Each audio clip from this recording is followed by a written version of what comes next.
Hi there and welcome to AATV. I'm your host Gareth Gadge Harvey, and today we're looking at a generic US Special Forces look in the Vietnam War.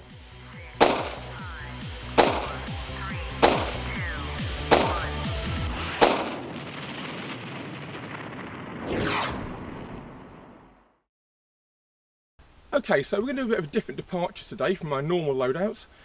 This is an airsoft loadout, and we stress it's airsoft, it's not reenactment or living history, and this is very loosely based on Special Forces in the Vietnam War.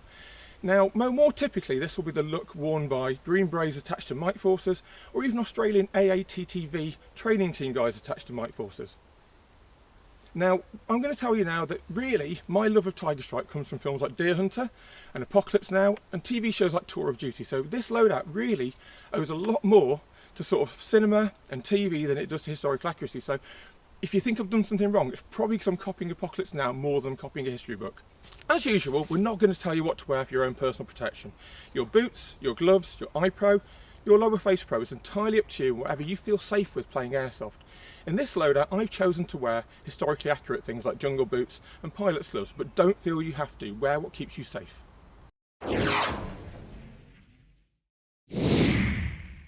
To start off, we're going to show you how to do a Vietnam Special Forces loadout on a budget. Now, with Vietnam Special Forces, you can actually just wear olive greens that we've previously shown in episodes, but Tiger Stripe is probably the thing that everyone thinks of when you say Vietnam Special Forces. Now, this suit is from Soldier of Fortune. I believe it's their tadpole sparse dark tone suit, and they're around about £80 for a full suit, which is a lot cheaper than the option we'll show you later. Now, webbing is always quite expensive for Vietnam War stuff, but if you want to go for that captured weapon look, using a Chi-Com is fine. A lot of the Special Operations Group guys wore Chi-Coms. If you're rocking a cheaper AK, it's great if you don't want to buy yourself a Vietnam era Armalite, or AR. These boots are a cheap Korean repro boot, but for airsoft they're perfectly fine. For headwear, I've gone for perhaps the cheapest option you're ever going to get in an airsoft loadout. I'm just using a green bandana as a headband, sort of head wrap. Triangular bandages we use, bits of old cut-off shirt. Sweatbands are quite popular. You see them in loads and loads of archive photos, especially in movies like Platoon as well, all those kind of real archetypal Vietnam images. If you're doing a Navy SEALs impression, very popular with Navy SEALs. Another option if you're doing Navy SEALs and you're on a budget is to just use jeans. Try and get the right sort, but again you're looking for a dark blue standard denim jean, nothing fancy, no snow wash, and you can top that off with either a Tiger Stripe or Woodland ERDL type pattern jacket. Another thing you can get away with if you want to be really doing things on a budget is a set of black BDUs. Now, BDUs are a bit of a modern cut for Vietnam, but for airsoft purposes, if you want to do MAXOG and you want to do that kind of like trail running look, they used to dye the jungle fatigues black anyway to hide better in the shadows, and a pair of normal black US BDU cuts will look okay from the distances we play airsoft at.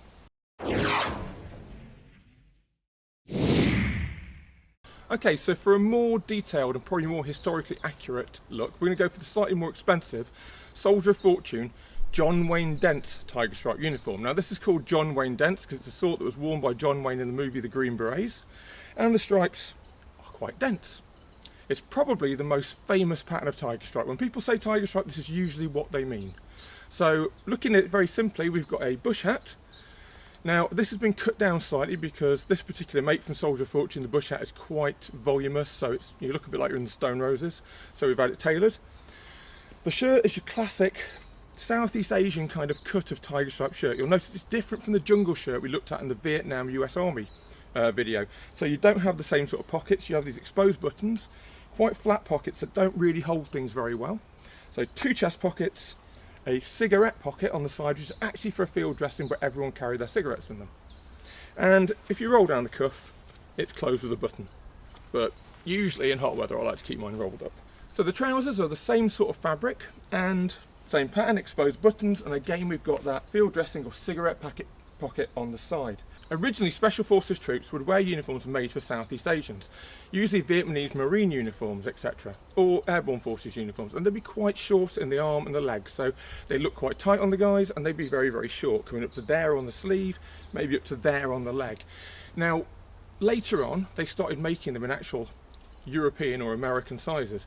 This is actually what they call an American large, but the styling is keeping that same Southeast Asian look, but the sizing is a lot larger. On my feet, I'm wearing a pair of early jungle boots. Now, these are originals from 1967, and you don't really want to play airsoft in them, but I like them for these kit videos. The original sole is what we call a Vibram sole and a very traditional boot sole. So around 1966 the Panama sole comes in, which doesn't clog with mud as much, is easier to walk on, and also around about that time they start to put a steel reinforcing plate inside the boot so that if you trod on a punji spike of sharpened bamboo, it didn't go straight through your foot. Another thing you'll notice with an original Vietnam War jungle boot is this rear seam. Most repros don't have that rear seam, and post-war boots don't have that rear seam. There's only one wartime manufacturer that makes boots with no rear seam like that. This is a repro, but that smooth seam is usually a surefire indicator that it's a post-war boot.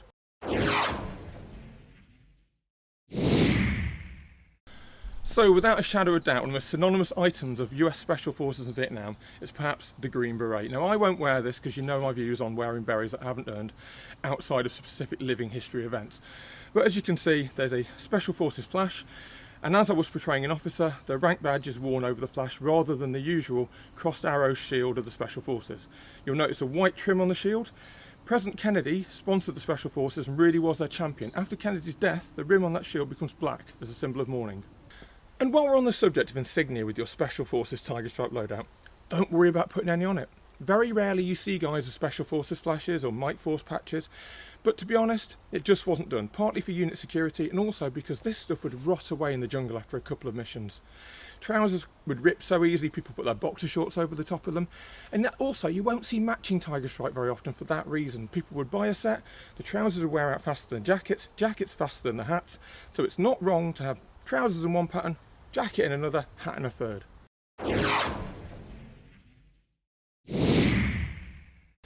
Next we're going to move on to replicas and the sort of weapons that are appropriate for US Special Forces in Vietnam.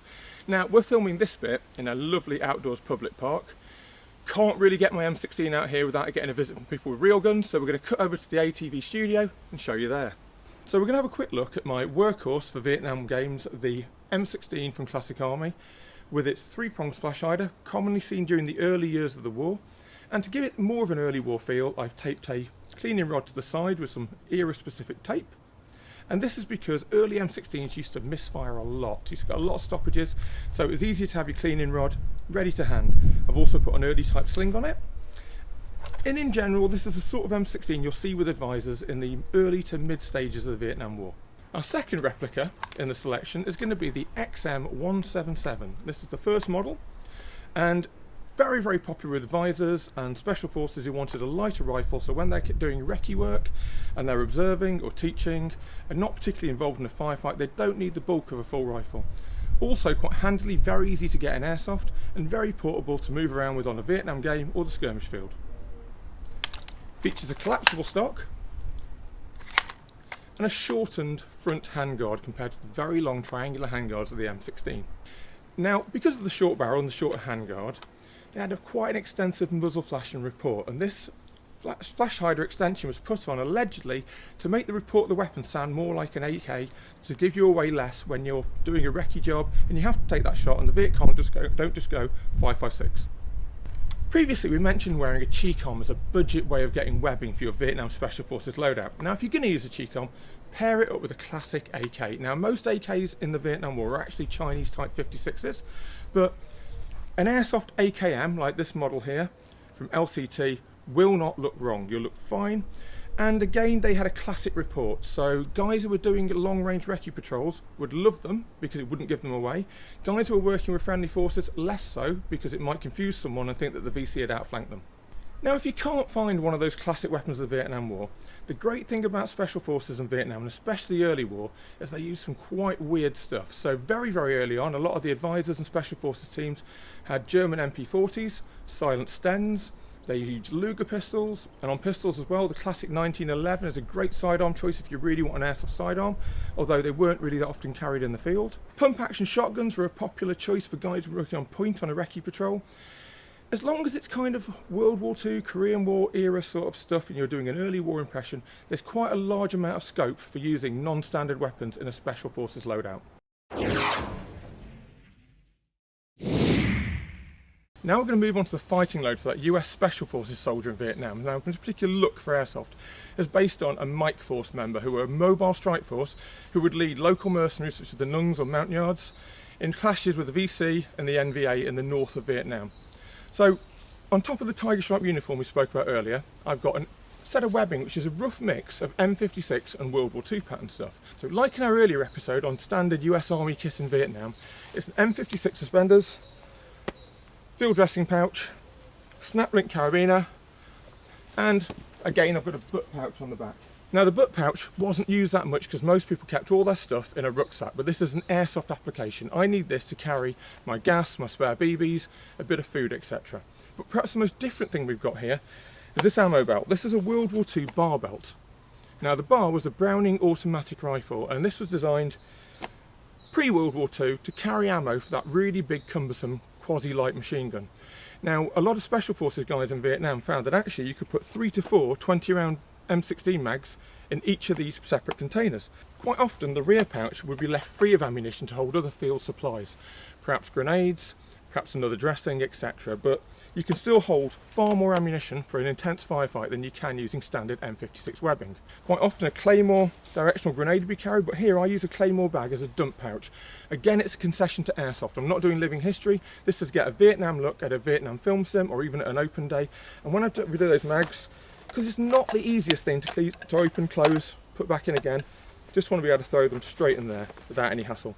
So looking at the webbing in detail, as we previously mentioned, the upper part is generally quite standard M56 webbing with the compass stroke first field dressing pocket and the suspenders.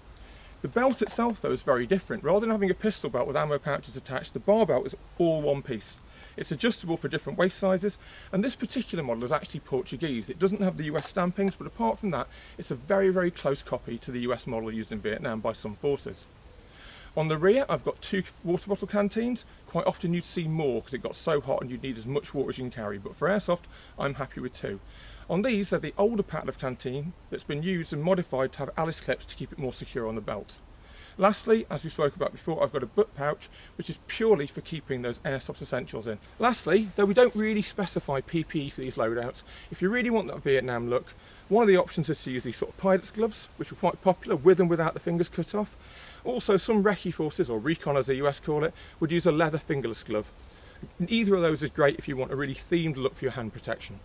So there's an irony. Today we're filming this episode in one of the hottest months in the UK in living memory. However, today it's fairly overcast. But in the UK and in other parts of Europe, quite often you want to wear your NAM kit, but it's actually quite cold.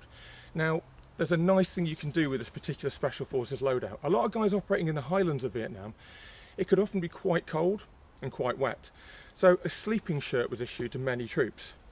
This is very much like the Norgie that we spoke about in the earlier British Falklands episode, and it's a sort of fleece wicking long sleeve polo shirt type thing that buttons up, and you see guys sometimes wearing these under their uniforms or on their own. I quite like the look of it under a uniform, the sleeves are rolled up, and in winter it's just a little bit of an extra layer to keep you playing without freezing when you're wearing tropical kit. So thanks for watching this AATV loadout guide on US or Australian Special Forces in the Vietnam War. Once again, we want to hear your comments. If you've worn this for real, perhaps you're a Vietnam vet or you're a reenactor, please tell me about it. But remember, I'm not the Imperial War Museum, I'm just a hobbyist. I wear this for fun, I'm not trying to score points, I'm not trying to be an expert, I'm just trying to give you an entry-level loadout for playing Vietnam Airsoft. If you like this video, like, share, subscribe, leave us a comment, ding that bell. Most importantly, stay safe. So where are we going to film this, Tom? About 75 metres past that footbridge. That's Cambodia, Tom.